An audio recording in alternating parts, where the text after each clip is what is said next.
Don't flush yet, I whispered to myself, standing barefoot on the closed toilet seat, holding my breath like a teenager hiding from his date's father. I had no idea how I ended up in this position, literally crouched in our guest bathroom, lights off, heart pounding in my ears, trying not to make a sound. The only thing separating me from what I wasn't supposed to hear was a thin slice of drywall and the poor acoustics of our kitchen. But Daphne had come home early. She didn't know I was in the house. She didn't know I had taken the day off. And she certainly didn't know I was about to hear the most humiliating thing anyone has ever said about me. "It's like I'm babysitting a beige sweater," she said, her voice flat, casual. "There's no edge, no spark. I hate being with him. I mean, I'm not miserable, but I'm never excited either." That's worse, right? I didn't recognize the voice on the other end of the call, but they laughed. Not a sympathetic laugh. More like a "yeah girl, he sounds lame" laugh. "I just want to feel alive," Daphne continued. "And being with Milton, it's like my soul wears slippers." They laughed again. I didn't. I couldn't even move. I stood there, in the dark, the tile cold under my toes, trying to convince myself I'd misunderstood. But I hadn't. I know her voice. I know when she's joking. I know when she's real. And she was realer than she's ever been.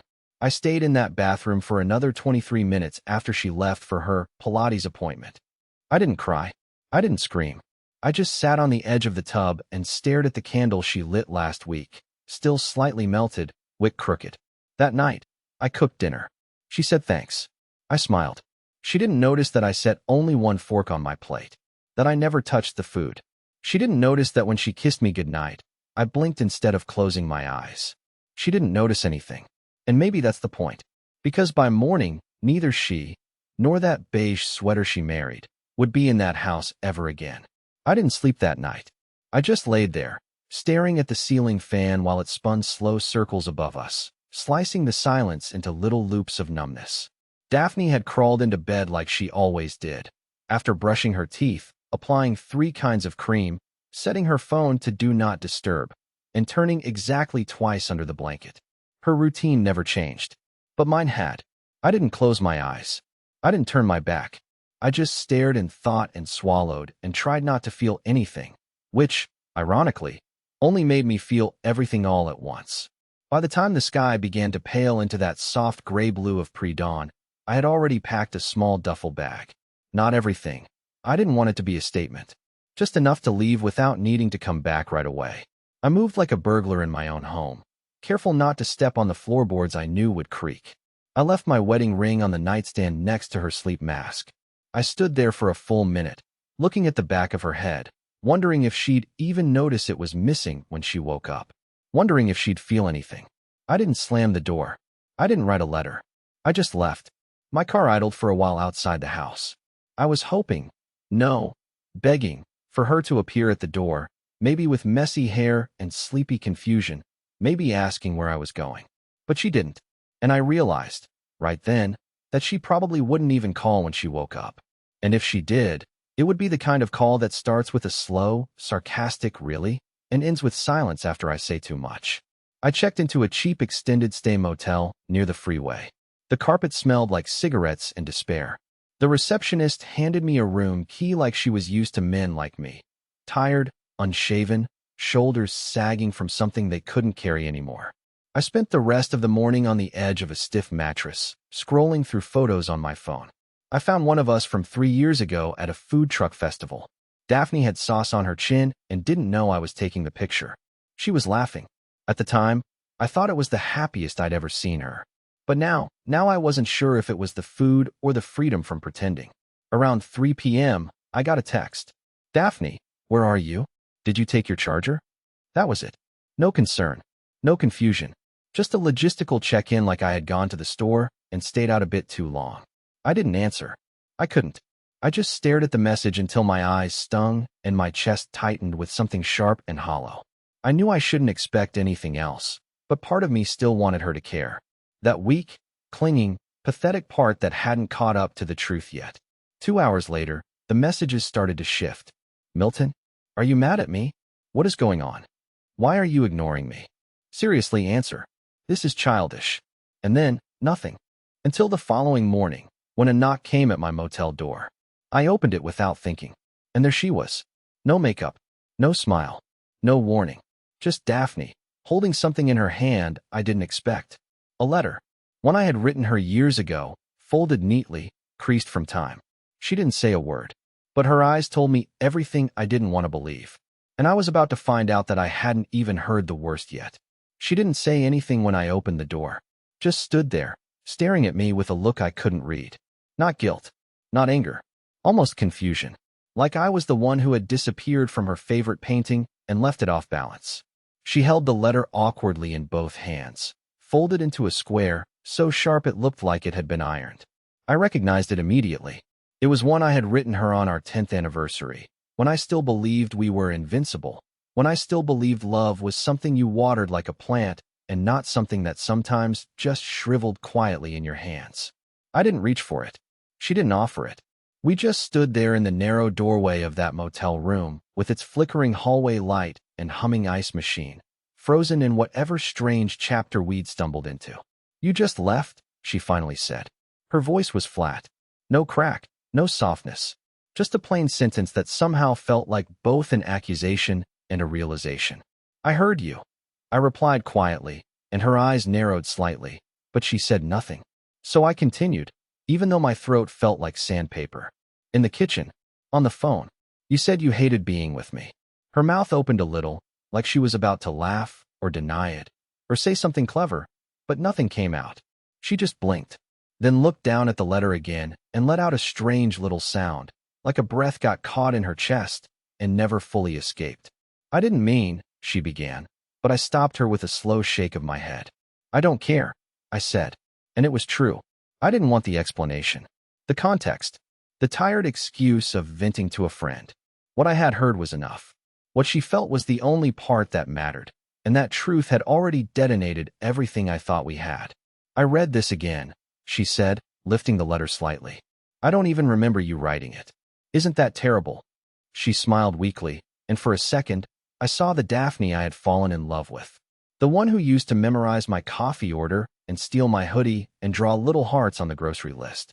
But it felt like seeing her through a pane of glass, close, but unreachable. Familiar, but no longer mine. "I kept it in the jewelry box," she continued, "underneath the stuff I never wear. I don't know why I brought it. Maybe I thought it would remind me of something. It reminded me of who I was," I said, my voice quieter now. "Before I became someone you had to apologize for." That hit her. I could see it. Her lips parted again, her shoulders dropped just slightly, and her eyes finally looked tired, honestly tired. Like the years had caught up with her in a single moment and dragged every half-truth and passive-aggressive comment to the surface. "I didn't know you were there," she whispered. "That's the problem," I said. "You never do." We stood there in silence for a long time. I could hear someone down the hall vacuuming. The ice machine clicked. A car alarm chirped faintly in the distance. And then, without warning, she stepped into the room. She dropped the letter on the dresser, sat down on the edge of the bed, crossed her arms like she was cold, even though the heater was running. "I didn't come here to fix it," she said finally. "I came because I thought I should feel something. But I don't know if I do." I nodded slowly. That, at least, was honest. "Do you want me to leave?" she asked. And the truth was, I didn't know anymore. Because what I'd find out next would make me question everything I thought I understood about our marriage. And it wouldn't come from her lips, but from the phone she accidentally left behind when she stormed out that night. I should have asked her to leave. When she sat on that motel bed like we were just two tired travelers, I should have told her to get up, walk out, and never look back. But I didn't. Maybe I was weak. Maybe I wanted closure. Maybe I still had some pathetic hope clinging to the corner of my chest like lint. So instead of asking her to go, I sat across from her. Not beside her, across. Like two lawyers waiting for the mediation to begin. She didn't cry. I didn't scream. We just sat there in a heavy fog of shared history, one that neither of us seemed brave enough to navigate. She asked if I wanted to talk. I asked if she wanted to mean it. Her answer was silence. And mine was standing up and walking to the mini fridge to grab a bottle of water I didn't really want. When I turned around, she was already putting on her coat. She looked at me like a stranger who just realized they left their umbrella at the wrong house. "I think I should go," she said, and I only nodded. No drama. No slam of the door. Just a quiet exit that felt more final than any fight ever could. But in her rush, Whether on purpose or accident, I don't know, she left her phone on the edge of the dresser, face down, still glowing slightly with the remnants of a missed call. I noticed it about 5 minutes after she left. I just sat there, staring at it like it was ticking. Her digital self, locked, silent, filled with the pieces of the life I clearly didn't know. I didn't touch it at first. It felt wrong, even after everything. But then it buzzed again, vibrating toward the edge like it wanted to leap off and shatter. I picked it up. The screen lit up with a name I didn't recognize. Holden, work. It was 10:34 p.m. Who calls for work at 10:34 p.m. on a Saturday? The call ended before I could answer. Another buzz. This time, a message. I swear I didn't mean to look. But when the preview flashed across the screen, it didn't leave me a choice. Holden, work, I miss you. Did he find out? Call me when you're alone. My stomach flipped. I just stood there, clutching the phone like it had betrayed me, like it had said something out loud I wasn't ready to hear. Suddenly, every late night, every Pilates class, every little shrug when I asked how her day was, all of it hit me like a freight train. She hadn't just stopped loving me. She had replaced me. I didn't unlock the phone. I didn't need to. That one message was enough to rewrite the last 6 months of my life with cruel clarity. And the worst part? The message was marked as read. She'd seen it. Before she walked into my room. Before she dropped the letter. Before she said, I don't know if I feel anything. She knew. And she still didn't say a word. I placed the phone on the dresser and stepped back like it burned. I wanted to scream. To punch the wall. To throw something. But all I did was sit back down on the edge of the bed and bury my face in my hands. I stayed like that for what felt like hours, trying to remember when exactly our marriage had turned into a performance, and whether I was ever more than just a prop in it. I didn't sleep. Again, when the sun rose, I made a decision. Not revenge, not rage, but something better, something quieter. I grabbed her phone, wrapped it in a towel, and left it at the front desk with a note. Return to Daphne, room 206. And then I drove. Not home, not to work, but to the one place she never knew existed. A storage unit. One I had kept for years. One filled with pieces of a man I used to be before I let her slowly erase him. And what I found in that unit would become the beginning of the end. For both of us. I hadn't stepped inside the unit for almost 3 years. The key had been buried in a jar of miscellaneous junk on the top shelf of the garage, the place where half-used paint cans and broken chargers went to be forgotten. It was ironic, really. A forgotten key to a forgotten version of myself, hidden inside a house where I'd felt more invisible than any object collecting dust in the dark. The storage unit sat at the edge of town, behind a row of chain-link fences and broken vending machines, guarded by a sleepy man in a booth who barely looked up as I signed in. Unit number 218. The lock clicked open easier than I expected. The moment the door groaned upward, I was hit by a scent I didn't know I'd missed: old wood, leather, cardboard, and a hint of cedar from the old guitar case in the corner. I stood at the threshold for a moment, just breathing. Then I stepped inside and pulled the door closed behind me, sealing out the sun and everything else that had begun to unravel. Inside, there were boxes labeled Elliott Studio, Wedding VHS, Letters, Dad, and Chicago, 2007. Each one held a slice of the life I used to believe in. I hadn't come for anything specific, but I ended up on the floor with a box marked Daphne, early years. I opened it slowly, as if the contents might sting, and they did in their own way. Inside were photos of us in our 20s, smiling so wide it felt like a punch now. Notes she had written me in her loopy handwriting. A dried flower from a date I'd thought she'd forgotten. She used to call me her safe place. That exact phrase showed up in 3 separate cards. Now she said being around me felt like wearing a beige sweater. I sat there on the concrete floor, surrounded by pieces of a relationship that had clearly died long before I realized it. I didn't cry. I think I was past that now. What I felt wasn't grief, it was exposure. Like I had walked naked into the truth and finally stopped covering up the cold. After a few hours, I found an old laptop charger and plugged in a dead MacBook that had been sitting in a padded case. It whirred back to life slowly, clunky, and outdated. But once it opened, I found folders of old recordings, videos I had filmed when we first moved in together. I watched one. It was us decorating our first apartment. She was in sweatpants, hair messy, painting "Love Lives Here" on the wall in purple. We'd eaten takeout on the floor that night. I remember because we spilled sweet and sour sauce on the welcome mat. And now? Now she was hiding texts from a man named Holden and telling him she missed him. I copied the files onto a flash drive. Not for revenge, not for leverage, but maybe to remember I wasn't always the man she resented. Maybe to prove to myself that I did exist somewhere between her disdain and my own self-doubt. I didn't contact her. I didn't plan to. But fate has a way of slamming doors you think you've just shut gently. Because the next morning, I got an email. From Holden. Not to me. To her. But because her phone auto-synced to our old shared cloud account, and I had forgotten to disable it, I could see it. Subject line, about last night. The preview showed the first line. You should have told him the truth. It's not fair to keep playing both sides. That was the moment I realized something I hadn't dared imagine before. Holden didn't just know about me. He knew me. And suddenly, the betrayal had layers. And the worst one was yet to come. It took me a few seconds to understand what I was looking at. The email wasn't addressed to me, but I read it as if it was. My hand started to shake halfway through the second paragraph, though I'm not sure if it was rage, disbelief, or just the cold steel of reality finally slicing through the last fibers of denial I had left.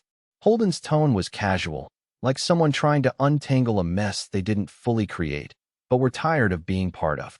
The message wasn't romantic. It was sharp, stern, but there was one thing about it I couldn't shake. He knew things about me. Personal things. Too specific for a stranger. He mentioned my migraines, my tendency to double lock doors, even how I always overcooked salmon and made jokes to cover it. That's when I knew. This wasn't just some secret flirtation or a half-baked emotional affair. This was something else entirely. Holden wasn't just someone from work. He was someone who had been around, someone who had watched, someone who, at some point, had sat across from me pretending to be a harmless guest or casual acquaintance while Daphne smiled like nothing was wrong. I went back through the cloud account. Years ago, we had linked our devices to a shared gallery as a way to automatically sync vacation photos. She probably forgot about it. I had, but it was still active. And hidden there, in a forgotten folder marked Receipts, were dozens of screenshots. Chat logs. Photos. None of them explicit, but intimate enough that it felt like I was walking barefoot across broken glass. Some of the texts were months old. One from Holden read, "You need to stop sleeping in the same bed with him. You're sending mixed signals." Another one, even worse. "Did you tell him about the weekend in Vermont? Or are you still pretending it was a company retreat?" Vermont. She told me she'd gone with her team to discuss quarterly strategy. She even brought back a branded coffee mug and a hotel pen. I remember how she dropped both onto the kitchen counter and said, it was boring, just long meetings and bad buffet food. The texts proved otherwise. Apparently, Holden had joined her. Apparently, they'd shared a king-size bed, not a conference room. And apparently, I'd been the only one eating cold leftovers that weekend. That moment, staring at those messages, I felt something shift in me. Not a dramatic snap, not a breakdown, just a quiet, internal realignment. Like my brain whispered, there is no going back. Not after this. Still, I didn't confront her. Not yet. Instead, I printed the messages. Every single one. I spent 3 hours formatting them into a neat, chronological timeline and tucked the pages into a manila envelope.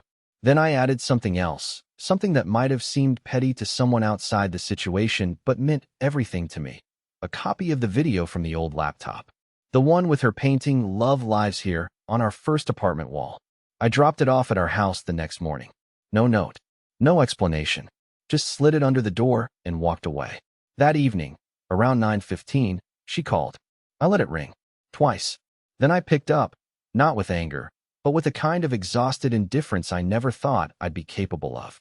"I saw what you left," she said quietly. "So you've been digging?" "No," I replied. "You buried it." I just stopped closing my eyes. There was a long pause. Then a sigh. "What do you want from me, Milton?" "I want you to tell me the truth," I said. "Not the safe version.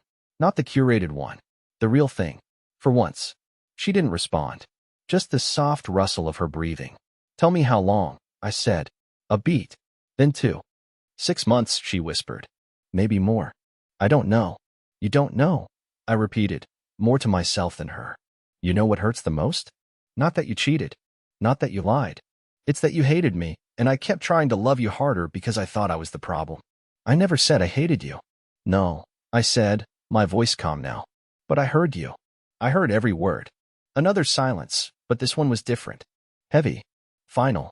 I'm sorry, she said at last. And maybe she meant it. But apologies are like paper in the rain. You can't read them once they're soaked through with damage. So I hung up. And just when I thought the worst was over, I got a knock on my door the next morning. Not from her, but from someone I never expected to see again. Someone who was supposed to be gone years ago. And they had one question. What the hell is going on with Daphne? The knock was sharp, quick, and impatient. I wasn't expecting anyone. My phone hadn't rung. There were no texts.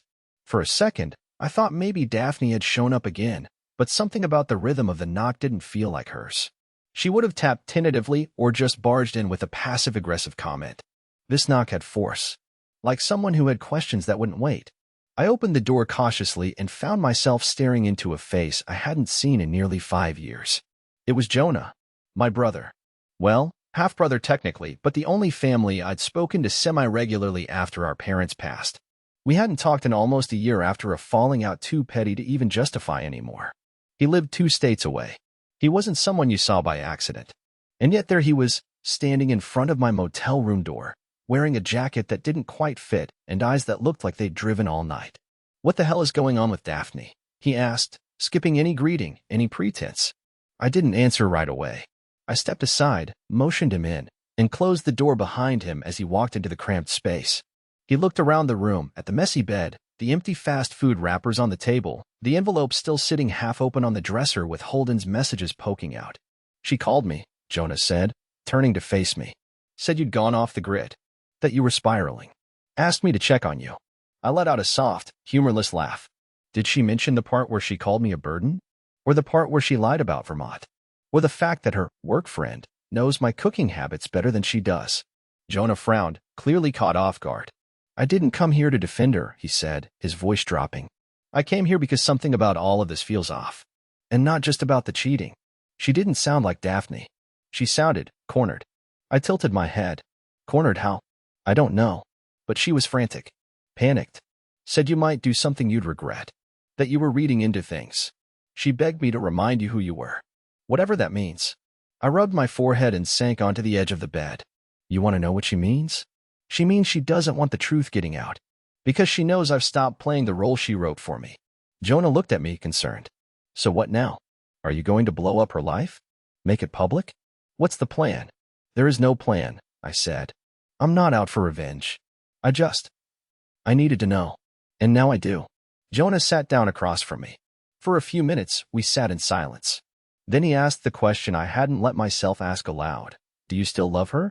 I wanted to say no. I wanted to say I hated her. That I couldn't stand the thought of ever hearing her voice again. But the truth was messier. I did love her, just not the version of her that existed now. I loved the girl from our first apartment, the one who painted words on walls and danced barefoot in the kitchen. The one who laughed at my dumb puns and held my hand in the movie theater like we were teenagers. But that girl had left a long time ago, and someone else had taken her place. Someone who didn't even flinch when she lied to my face. I don't know who I love anymore, I finally said. Jonah nodded like he understood. Then you need to figure that out. Before she figures it out for you. He left a few hours later after we shared cheap coffee and went over everything again. He offered to let me stay with him for a while. I said I'd think about it.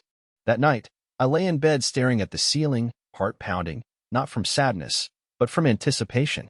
I had reached the edge of the pit, but instead of falling, I felt myself finally stepping back. And then it happened. At 3:12 a.m., my phone vibrated. One message. Daphne, I need to tell you something. I should have said it years ago. It's about Holden, and it's worse than you think. I stared at the message, cold creeping through my fingers. I typed one word. Come. But I already knew what she was going to say. And still, I wasn't ready to hear it, because the real betrayal hadn't even been revealed yet. She arrived just after sunrise. Her hair was pulled back like she hadn't slept, eyes puffy, no makeup, no posture of control. Just Daphne, stripped down to something I hadn't seen in years, raw. She stood in the doorway of my motel room like someone who had no script left to read from. I didn't say anything. I just stepped back and let her in. For once, we skipped the preamble. She walked to the table, pulled out the same chair Jonah had used the night before, and sat down slowly, as if her bones were tired. I lied to you, she said. I know. No, she insisted, voice cracking. Not just about Holden. Not just about Vermont. About everything. about why I pulled away, about what I was scared to face. She looked down at her hands, and for the first time since all this began, she didn't try to control the narrative. She just let herself unravel. I was diagnosed with clinical depression 2 years ago. I didn't tell you. I told Holden because he wasn't part of the life I was afraid of ruining. He didn't know the old version of me. He didn't know the girl who painted the wall or cried when we adopted our first dog. You did. You knew her. And I didn't want you to see how far I'd drifted from her. I blinked. Of all the things I expected, this wasn't it. I didn't hate you, Milton, she whispered. I hated who I had become around you. Because I felt like I was failing you every single day. You kept trying to love me harder. And it made me feel more broken. And instead of getting help, I ran. There were tears now, but not the kind designed to win someone back. These were quiet, steady, cleansing. I sat across from her and let the silence settle between us. No interruptions. No accusations. Just space. You should have told me, I said softly. I know, she replied. But I couldn't stand the idea of disappointing you. I exhaled. Years of pain, misunderstanding, and distance seemed to hover in the air like fog lifting from glass.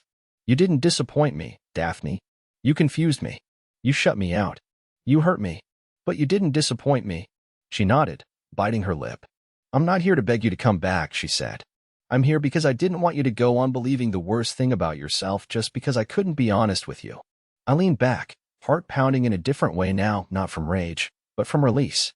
The strange thing was, I believed her. And that scared me more than anything. We talked for hours after that. Not about getting back together. Not about erasing what happened. But about who we used to be and whether that version of us still mattered. And here's the truth. Somewhere between betrayal and forgiveness, there's a space most people never reach. A place where you stop trying to rewind and instead decide how to move forward with or without each other.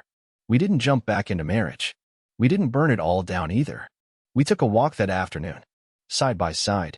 Two people who knew each other's damage, not trying to fix it, but finally acknowledging it. A week later, I moved out of the motel and into a small rental house with a red mailbox and a dog park nearby. Daphne started therapy. Real therapy.